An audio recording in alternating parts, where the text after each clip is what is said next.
कराची से अपडेट देंगे तारक जान सेहतू की रिपोर्ट के मुताबिक सिंध हेल्थ केयर कमीशन के साबिक डिप्टी डायरेक्टर सैयद इब्रार शाह के खिलाफ झूठ पर मबनी इल्ज़ाम तराशी करने वाला करिंदा बासत असल में खुद इदारे के नाम पर अताई डॉक्टरों से भत्ता वसूली करता था।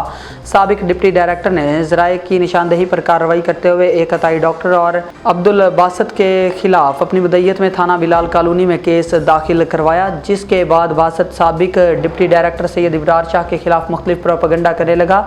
ज़राए के मुताबिक अब्दुल बासत नामी शख्स अरसदराज से सिंध हेल्थ केयर कमीशन के नाम पर भत्ताखोरी करता रहा, जबकि इदारे का इससे कोई ताल्लुक वास्ता न था।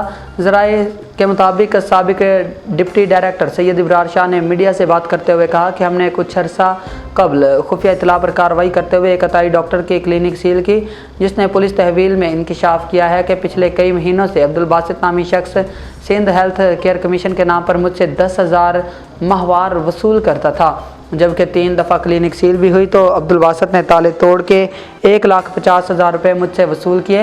अताई डॉक्टर के इंकिशाफ जो कि वीडियो बयान भी मीडिया को फराहम किया गया।